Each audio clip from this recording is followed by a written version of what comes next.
Good morning, students. Today my lecture is going to be on society. I will be conducting your lectures for now. So before I start with my topic for the day, let me first introduce you to the component of society in your syllabus. So first of all, we all know that society is a part of General Studies 1. It consists of topics like poverty, developmental issues. It has topics like urbanization, we have salient features, we have the diversity of India. All of that will be covered in our lecture. Apart from GS1, society, whatever you learn in this, it can be used in your essay topics. For example, in 2018 KAS paper for essay, we had a topic known as that education is basically a means to an end. So whatever you have learned from this class, you can easily apply it on that to write a good essay. This year in 2021 also we had a topic that was on gender inequality and women. Again, that is something you can write an essay beautifully on if you have picked up your content from the lectures of society. So after essay you have GS1. Again in GS1, what you are getting, the questions you are getting from the society subject are increasing, as well as the difficulty level is becoming a bit more complex. You need to have a good grasp and a bigger picture of the subject in order to be able to apply yourself. Coming to GS2, you have a good part of it, social justice, that talks about poverty, that talks about health, it talks about education. All of that you can answer through what you learn in society. Again in GS3, you have another topic known as inclusive growth, that also uses your knowledge from society, and then we have ethics as well. So in this way, what I am trying to tell you is that society can actually help you in answering your papers, all of your general studies papers, as well as your essay paper, and in performing well in your mains, as well as for interview. Now, today I will start my topic on society. So initially, first I'll give you a brief introduction of what society actually is, right? So society is basically an organization of individuals who live together, they come together, they interact with one another based on certain shared beliefs, certain cultural similarities, etc. Because what is the need? Why does man come together to form a society? The first thing is that man is a social being. We cannot live alone. We have certain desires, and to achieve them, we basically need to come together as a group. Collectively, we are able to achieve our desires, our aspirations, and that is what results in the need for a society. So society basically provides an individual with identity, it provides an individual with a means to achieve their goals. Therefore, society is necessary for man because man is a social animal and requires a collective organization. When we talk about the Indian society, there are certain features that it basically has. The Indian society is based upon, there's a lot of diversity in our society, and there is unity in that diversity as well. There are various causes responsible for that unity. We have our age-old values, the values of the Indian freedom struggle, we have the values given to us by the Constitution, we have various laws, we have things like secularism. All of that has contributed to development of unity in diversity in our society. Now, there are certain features of society that I need you to understand. The first thing is that a society is not static. A society is dynamic in nature. What do I mean by society being dynamic in nature? It means that it continuously is a result of interaction between the individual and the society. So, when an individual interacts with a society and a society interacts with an individual, that is how you basically get a dynamic form of society. It is not something that follows a status quo approach, but rather that undergoes changes. An individual can influence the society. For example, when you had in your history, you must have read about the socio-religious reform movements, when you had leaders like Raja Ram Mohan Roy, all of them, they were basically fighting against the evils present in society. There were many evils. You had child marriage, you had sati, you had widows, remarriage was not allowed, and you had girl children, they were basically not allowed to get education. So all of that was something that was present in society, and you had educated middle class individuals at that point of time like Raja Ram Mohan Roy, Ishwar Chandra Vidyasagar, etc., who basically fought against these very evils. So these people, they were the individuals who interacted with their society in order to bring changes in society. There were a lot of social movements, there were a lot of collective organizations that were basically formed in order to bring changes in society. So that is how an individual can interact with society. But it's not a one-way interaction. You have society also influencing the individual. Now, how is it that a society can influence the individual? I can tell you from present day contemporary examples. You have, let's take a simple example of how you're going to decide what your career is going to be. Now, for example, many of us want to become doctors, we want to become civil servants, and why is that? It's because the society attaches a huge value to these careers. There is a certain status that is prescribed not by you or your family, but by the entire society. And that is why an individual gets influenced by what the society thinks. Therefore, the society also influences the individual. In this way, there is a certain dynamism present around us. The second thing about society is that it is an evolution, right? Society changes, it evolves, there are new things that come up, there are old things that may also continue, and an important and interesting fact about the Indian society when it comes to evolution is that there is the coexistence of tradition and modernity in Indian society. If you go back to your textbooks, right, your NCRTs and everything, there's a very good example where they start with colonialism. They tell you about how the British, they basically came to India. They tried to influence economic policies of India because they were a capitalistic empire. So they tried to influence the policies over here, they made changes to the economic laws, etc. With that, they also brought many structural changes in our society. No doubt before the coming of the British, you had many people who had come earlier, many rulers had come, but the kind of impact that colonialism had brought to Indian society, that was like irreversible changes. You see that even now, you see that even today. Colonialism basically led to the rise of middle class, right? There was an educated middle class. It is this educated middle class during the colonial rule that was actually responsible for leading the national freedom. It is this colonialism that led to the rise of a national consciousness in our society. It is the development of railways, transport, etc. that basically led to everyone interacting with one another. And that is how a society was eventually formed. That is how our Indian society came into being.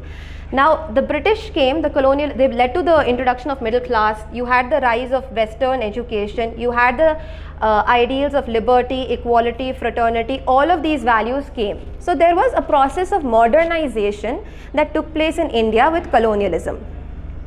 But what I said right now, and that is how the Indian society basically evolved. But also we see that with evolution, the old traits have not gone. The old traits continue to remain in our society. For example, while we did have the rise of class in society, we also see the presence of caste in society. Right now, if you see your job market, it does not ask you what caste you belong to. It just goes for your educational qualifications. Yet in contemporary India, many of the manual scavengers are those that belong to the low caste. So caste still plays a very important role in Indian society. While we have class, we also have caste determining our marriage patterns, right? Because right now, inter-caste marriages are still frowned upon. It is not something that has been accepted by the larger society. Changes are taking place, evolution is taking place, but older traits continue to come on, continue to modify themselves as well, as we will see in our later classes on how caste has modified itself in politics and everything. So this is how the evolution process of society also takes place. Now, the next thing I want to talk about is the presence of various institutions in society, right? Society is made up of interactions between human beings and the various institutions present. The institutions in society is something that you can use as an outline when you're answering any question related to society. There are many institutions. If you have to analyze the changes in society, the continuity in society, you can always do them with respect to these institutions. For example, one institution we have is that of family, right? So family is an institution in society, family undergoes changes, family and also influences your interaction in society, it is a part of society. So family, if I need to talk about a change or an evolution that has taken place in family, is that we have gone from joint families to nuclear families right now. Another one that I can talk about is religion. Religion is a very important part, it forms a fundamental part especially of the Indian society. It is the crux of Indian society. It is something that has been there, it has been practiced by the members of our society, it is highly valued by all the members of our society. So the third institution that I will talk about that we have in society is of caste. Right, caste also continues to play an important role in our society, as I had said, and we will delve into these institutions as well as the various features of society in a detailed manner when I pick up the topic. For now, for today, my topic of the day would be to understand population. So I'll be covering population and its issues today. The reason I'm starting with population is because it will give you an overall idea of what we will be dealing with, and it will tell you about the different constituents of our society, how the population in our society is organized, what are the indicators of everything in our of the population in our society. So that will really help you to understand different issues that we will study after this, like poverty, developmental issues, urbanization. All of this will become clearer when you have the bigger picture of population.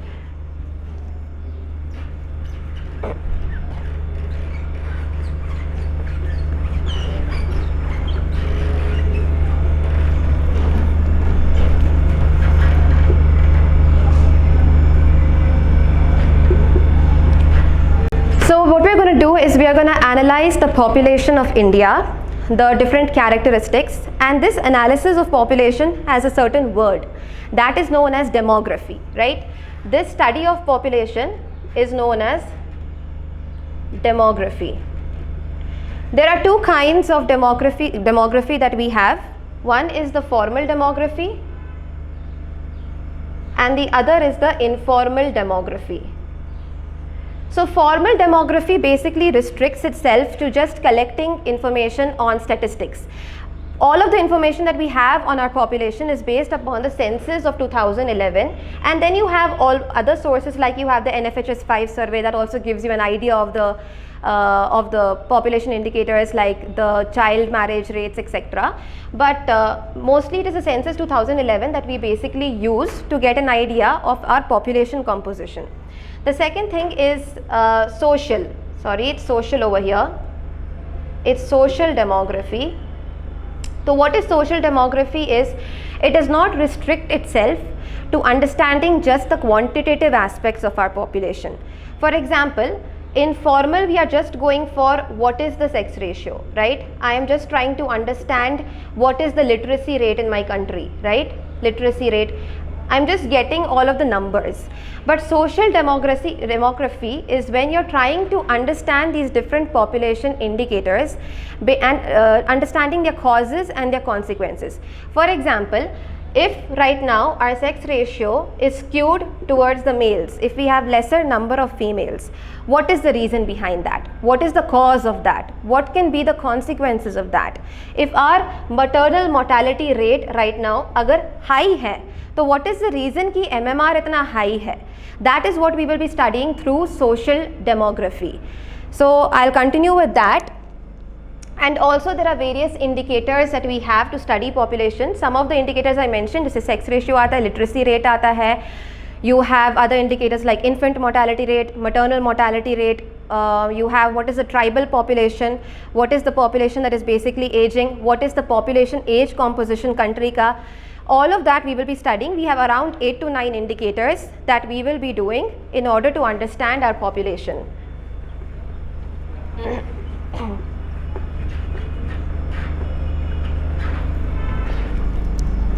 So before I move on to the indicators, there is one theory that is known as demographic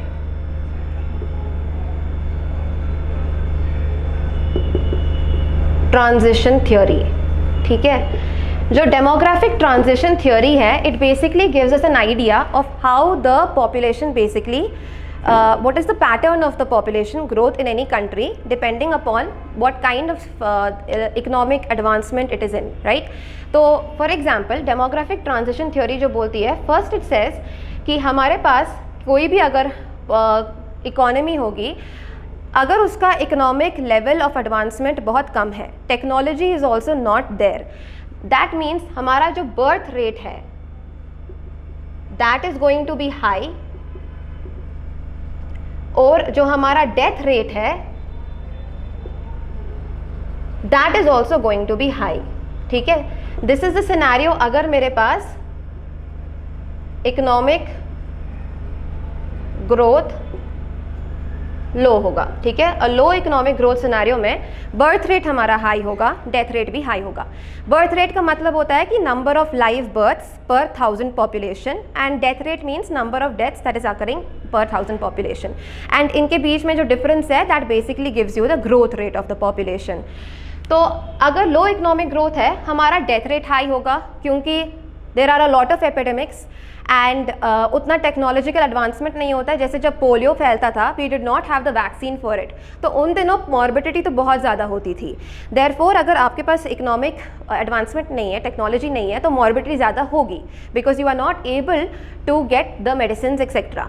second thing is that अगर economic growth नहीं है तो उतना income भी नहीं होगा। A lot of the population will be under poverty.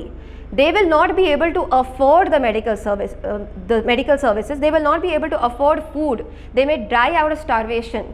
ऐसा होता भी था when you had famines in India long back.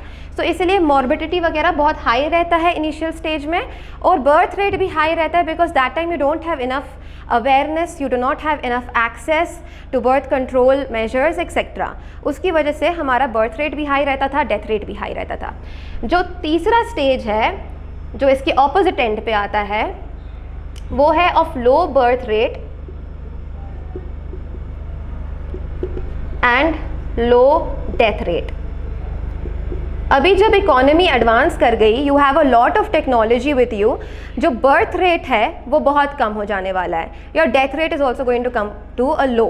That is because जब हमारे पास एडवांसमेंट होगा, ऑब्वियसली मॉर्बिडिटी कम हो जाएगी। For example with the development of all these vaccines, polio, malaria, whatever, you have been able to reduce the morbidity and birth rate भी कम हो जाता है because now you have with economic advancement you have education. You have, and education is said to be the best way to have preventive measures to birth. तो all of this basically helps to create a scenario जहाँ पे growth rate फिर से कम है, ठीक है? Third scenario में भी ग्रोथ रेट पॉपुलेशन की हमारे पास लो है, फर्स्ट सिनेरियो में भी ग्रोथ रेट पॉपुलेशन की जो है वो लो है।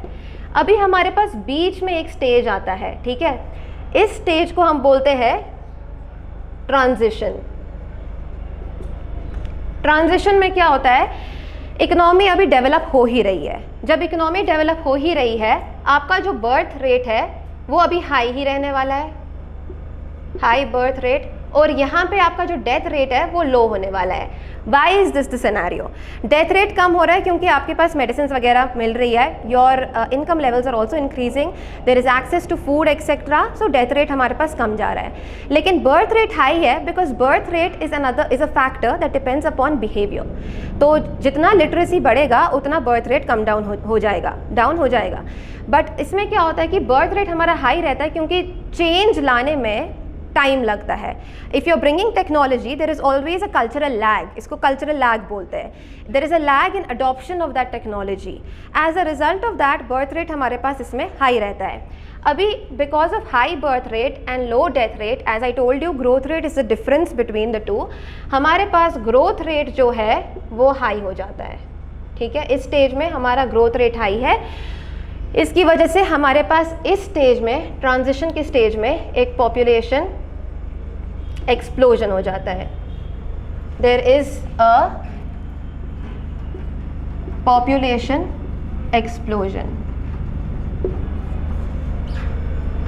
सो in the first and the third stages हमारे पास population is pretty much stable, लेकिन सेकेंड स्टेज में बिकॉज ग्रोथ रेट इंक्रीज हो गया, पॉपुलेशन इंक्रीज हो जाता है। This is what the demographic transition theory tells you. Now this demographic transition theory is something जो हम इंडिया में भी अप्लाई कर सकते हैं।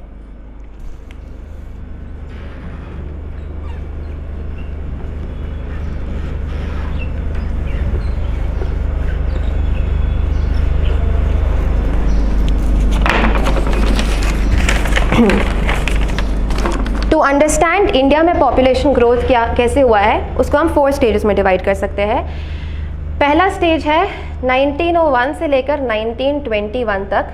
This is the stage of stagnant growth of population. इसमें हमारे पास बर्थ रेट हाई था और डेथ रेट भी हाई था. देयरफॉर ग्रोथ रेट हमारे पास इट वाज लो. तो this was an area of stagnant growth. In fact in the year 1921 हमारे पास एक नेगेटिव ग्रोथ रेट रजिस्टर हुआ, and that is why this year is also known as a demographic divide, right. तो stagnant growth मतलब इस वक्त ज़्यादा population growth हमारे पास इंडिया में नहीं हो रही थी. उसके बाद सेकेंड स्टेज जो हमारे पास आता है that is steady growth.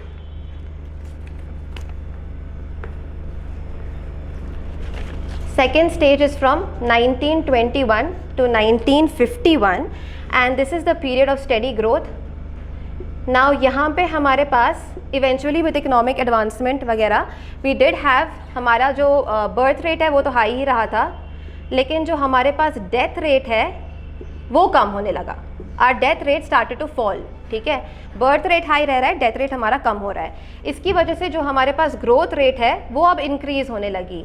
Therefore, this period was a period of steady growth, and because this growth is taking place, क्योंकि हमारे पास डेथ रेट कम हो रहा है, इसीलिए इसको बोलते हैं the stage of mortality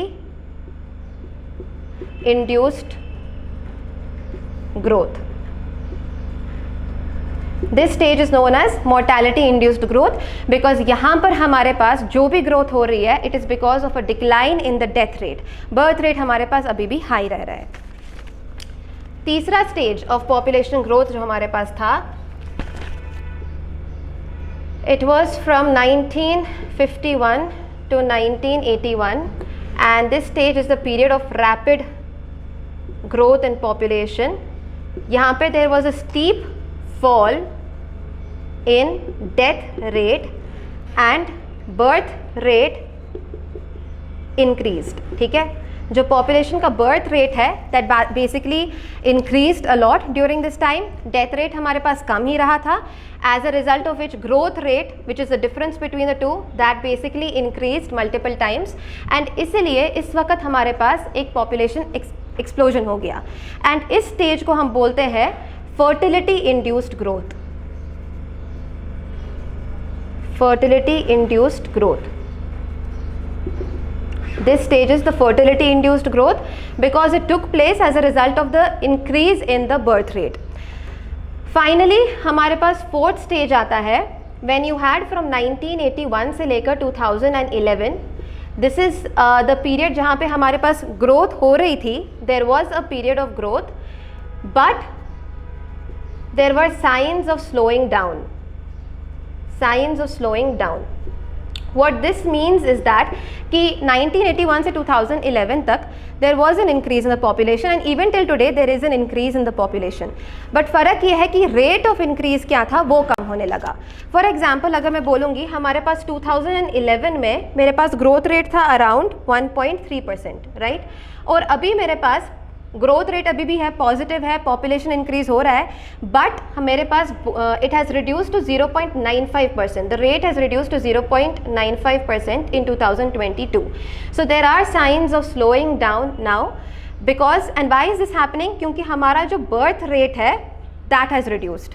and birth rate कैसे रिड्यूस हुआ है, जो रीसेंट सर्वे हुआ था NFHS 5 का, उसमें उन्होंने दिखाया था कि जो टोटल फर्टिलिटी रेट है कंट्री की वो कम हुई है, 2.2 से लेकर 2.0 पे आ गया है. दैट मीन्स हमारा जो पॉपुलेशन इस वक्त है वो स्टेबलाइज हो रहा है, बर्थ रेट्स हमारे पास कम हो रहे हैं. इसीलिए मैं बोल सकती हूँ कि 1981 से 2011 तक ग्रोथ थी लेकिन साइंस ऑफ स्लोइंग डाउन थे. एंड फाइनली अभी हम एक स्टेज पे पहुँच रहे हैं जहाँ पे हमारा पॉपुलेशन स्टेबलाइज हो रहा है, which is in accordance with demographic transition theory, जहाँ बोला था कि एंड में एक स्टेज आता है जहाँ इवेंचुअली पॉपुलेशन स्टेबलाइज हो जाता है because of low birth rate and low death rates. तो this is basically an overview of हमारे पास कैसे पॉपुलेशन ग्रोथ होती है.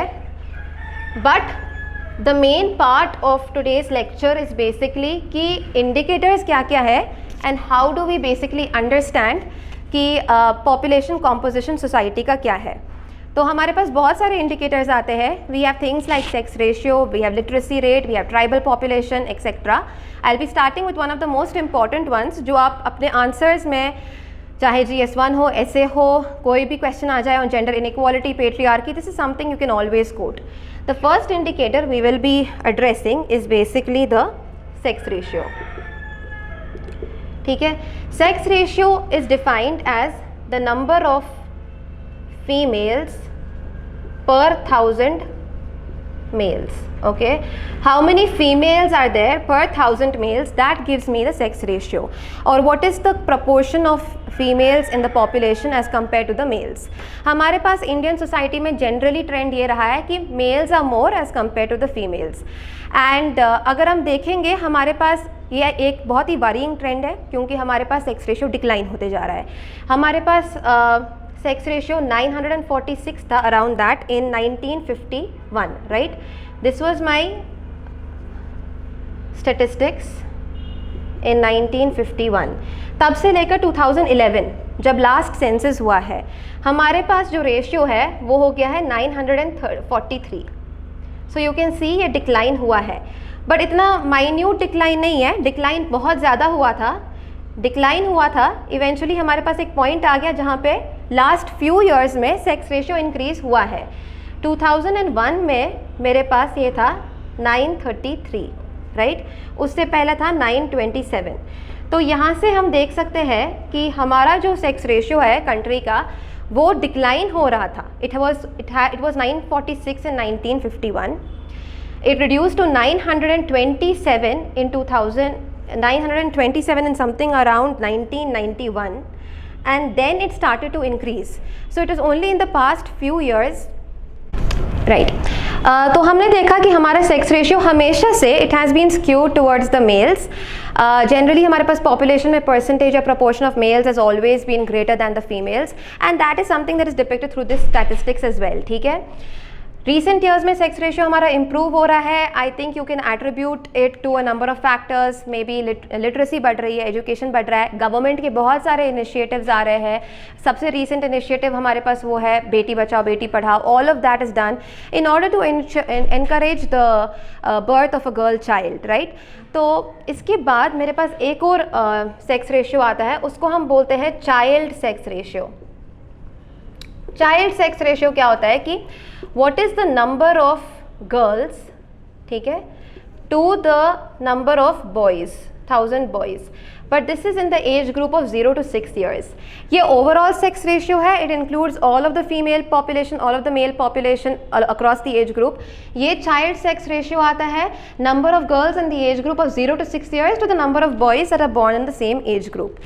तो this child sex ratio gives you a better idea of female foeticide कितना है कंट्री में, कितने लोग बेटी को पैदा होने से पहले मार रहे हैं. This is a better indicator of that. And if we basically look at that, हमारे पास child sex ratio declining trend पर है. This is declining. I have the figures with me. It is 1981 में मेरे पास 962 था. 962 girls born, 2000 boys, right. In 2011 it reduced to 918. This is a drastic fall that we basically have. This basically shows that there is some problem in our society that is causing a decline in the child sex ratio. So if we look into the reasons, what are the reasons कि इतना skewed है हमारे पास. सबसे पहला एक concept आता है society में, उसको बोलते हैं पेट्रियार्की. ठीक है. Patriarchy is basically a concept where in any society the man tries to subjugate the woman. The woman is considered to be someone inferior. Her capabilities are considered to be restricted. Man is considered to be superior and has the ability to carry out everything, and a woman has certain defined roles.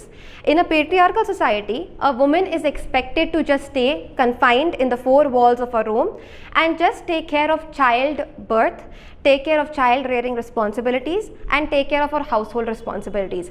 Other than that, a woman is not considered to be capable of anything. She is in fact sometimes even considered as a burden to her parents. Why is that? Because when a girl is born, it is often seen that later on you have to give a dowry when she gets married. So she is perceived as a burden on the family. Whereas when a boy is born, he is considered to be a form of dhan in our society. There is a concept of dhan and dan. Dhan basically translates to wealth. A boy is seen as something that will bring wealth to the family, and a girl is seen something that has to be given away later on with dowry. तो इस concept की वजह से ये concept आ रहा है patriarchal society की वजह से, जहाँ पे girl is basically considered to be inferior.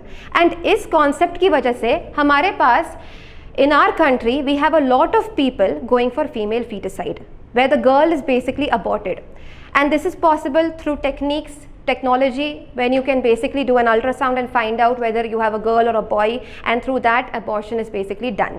Now to counteract this, the government has brought in laws. We have the prenatal diagnostic technique law. It basically forbids determining the gender of your child before they are basically born. It is done in order to counter this female feticide and this worrying trend that we have of declining child sex ratio. Second, I already mentioned, the reason is access to technology, जिसकी वजह से ये possible हो पाता है. You are able to determine whether you have a girl or whether you have a boy. The third reason is because of son preference. Again, the son preference can be because of religion, क्योंकि in some scriptures you have where the boy is considered to be the one who will light the pyres of the father or the mother or whatever, and the boy has certain responsibilities. That is why religious scriptures also sometimes do lead to the propagation of this concept in our society. Then fourth reason हम बोल सकते हैं illiteracy. When you don't have literacy, obviously you are going to fall for these superstitions. You are going to fall for what is prevalent in the society without questioning it. Historically, हमने देखा था, we had great leaders. We had Raja Ram Mohan Roy, we had Ishwar Chandra Vidyasagar. All of them questioned what was happening in society. They questioned the norms. They questioned the norm of female feticide and everything because they had education. They belonged to the urban middle class. They were educated, they were well aware of the values of liberty, equality and everything, and therefore these people were able to question the norms. तो अगर literacy नहीं होगी, how will you dare to question? So it is also said that it is this very thing, education, that can bring about a change in this. It is this, because education forms the crux, it is a core of your value system. अगर technology laws कितने भी क्यों ना हो, जैसे हमारे पास prenatal diagnostic technique है, ये law है that basically bans it, वो law है हमारे पास, yet implement नहीं हो रहा है क्योंकि वो core values हमारे change नहीं हो रहा है, क्योंकि there is somewhere or the other illiteracy है अभी भी population में. Then fifth reason I can talk about is economic dependence of women on men. ठीक है, women usually because उनका हमारे पास हमें पता ही है their literacy levels are low as compared to men, तो they are not literate enough. उसकी वजह से they do not participate in the job market, they are not financially independent, and when they are not financially independent, they have to submit themselves to the orders of their husband or their orders of their in-laws. अगर she does not have the independence to be able to question, she does not have that agency with herself. So economic dependence of women on men is another reason why you basically have female feticides being done. ठीक है, अब इस child sex ratio के एक और concept आता है हमारे पास, तो concept of missing girls. It is just that कि इतने सारे girls they go missing because of female feticide, right? This is something that a concept has been referred to by Amartya Sen as well. उन्होंने भी कहा था कि India में बहुत सारे मिसिंग गर्ल्स हैं और फीमेल feticide बहुत हो रहा है, because of which the girls that were supposed to be born, they could not come to this world because of the patriarchal society we live in. And according to a recent report, I think हमारे पास 46 out of 142 million girls जो है, they are alone in India. India alone में 46 out of 142 million girls basically exist which have gone missing. Society में हमारे पास ये skewed sex ratio है, लेकिन पूरे इंडिया में it is not the same, it varies, regional variation है हमारे पास, राइट? We have a regional variation. If you look at the map of India, okay, for your mains answer writing, अगर कोई भी क्वेश्चन आ जाए ऑन सेक्स रेशियो या कुछ भी, you can always draw a map to depict कि कौन से स्टेट में सबसे हाई है और कौन से स्टेट में सबसे लो हमारे पास सेक्स रेशियो रहता है. जो यहाँ पे केरला है, राइट, केरला का sex ratio according to 2011 census it is high, यहाँ पे it is the highest. And if you look at it, Kerala is also the population with the highest education, highest literacy. So that basically corresponds to the fact that Kerala में also sex ratio is high. That means female feticide यहाँ बहुत कम होता है. यहाँ पे there is a good amount of girls that is in proportion to the boys. हमारे पास जो यहाँ पे एरिया आता है Punjab and Haryana, this is the area जहाँ मेरे पास सेक्स रेशियो बहुत कम है. It is the worst. Haryana has the worst sex ratio in the country as per 2011 census. Now what can be the reason for this? Haryana में हमारे पास सेक्स रेशियो इतना ख़राब है, वहाँ पे क्या होता है कि even though there may B literacy, there is access to technology and there is another thing known as a small family, right? Nuclear family where जो फैमिलीज है they are basically going for just 2 children. Now since they are just going to go for 2 children, they try to pick the gender of that child. They try to go for technology. There is access to technology in Punjab and Haryana. There is access to such technology. So they try to ensure that the 2 children they have, they are both sons. That is why हमारे पास female feticide इतना high है in regions like Punjab, Haryana. In addition to all of these other reasons, another reason is also कि small family norm है. अगर 1 or 2 बच्चे ही करना है, then there should be males. इसीलिए they are basically going for female feticide. So this basically sums up a very important indicator of sex ratio that is basically present in our society. इसके बाद there is another indicator that we basically have, and that is the fertility. It's a fertility में क्या होता है कि I'll just rub this.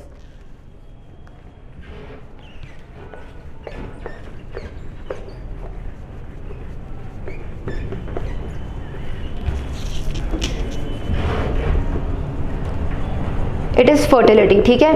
Fertility means what is the average number of children born to a woman in reproductive age, ठीक है?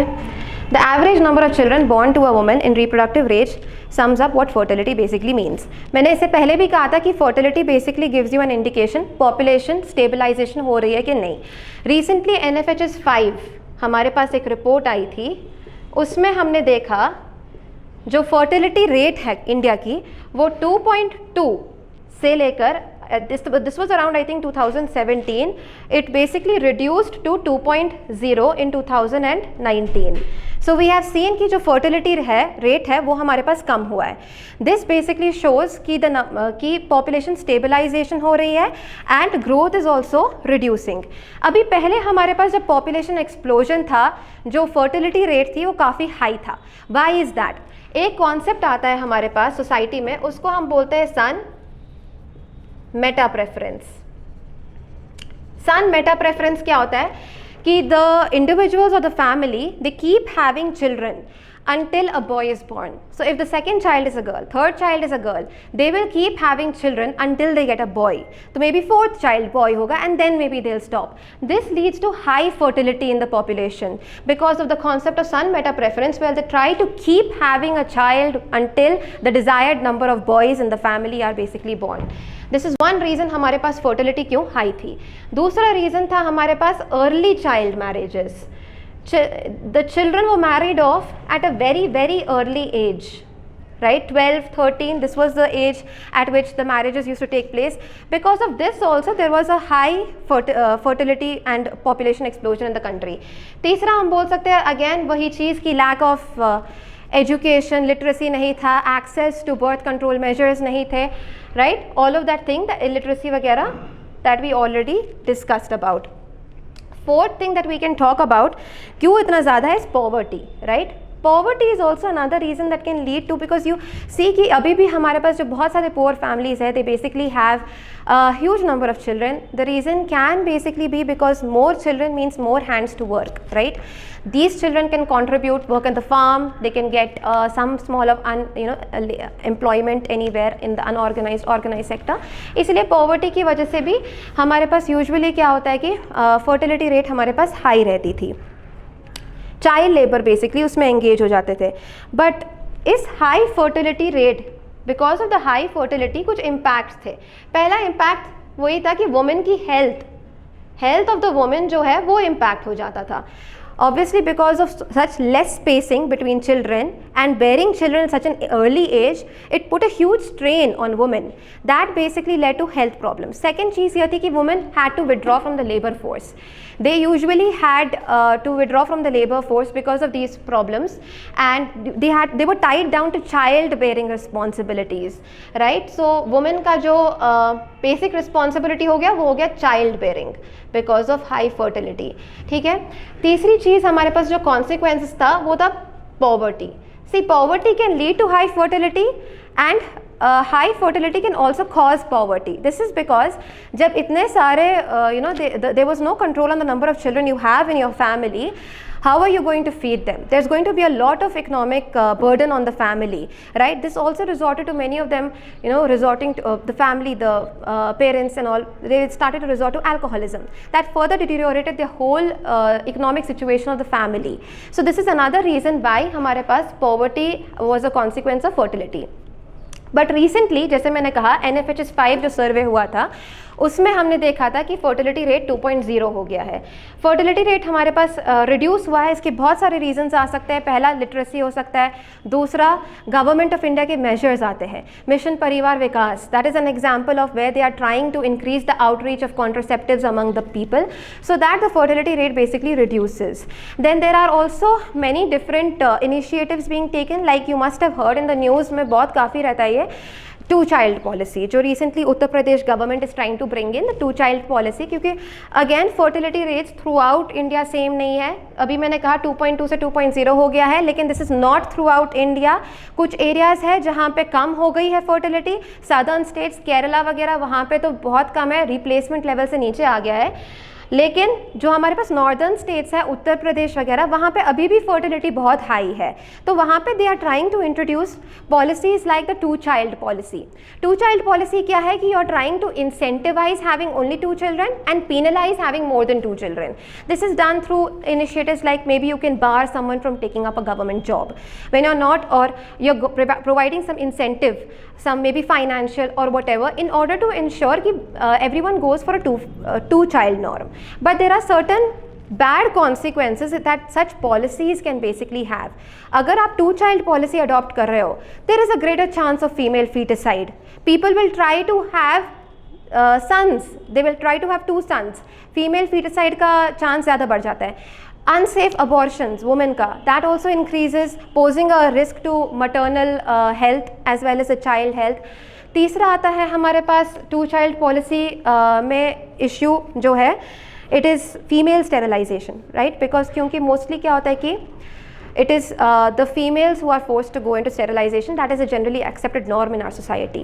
Males do not go for it. The entire responsibility lies upon the woman. Again, that is something that arises because we live in a patriarchal society. And fourth thing that I can say कि अगर मेरे पास 2 child norm आ जाता है country में, problem ये हो जाएगी कि it is infringing upon the right to privacy and the right to make your own reproductive choices. This is something that even the Supreme Court had said in the Suchita Srivastava case, where Supreme Court had held that the right to make your own reproductive decisions, the right to make your own reproductive decisions actually depends, is basically a part of right to privacy under Article 21. So 2 child norm does have its own fallouts that I just mentioned, 4 to 5 points, and however reduction of fertility is important, and the best way to do it is through education. Abhi there are many other indicators I will be covering in the following classes. There is tribal population, there is maternal mortality rate, infant mortality rate, etc. We will be studying that in our following classes.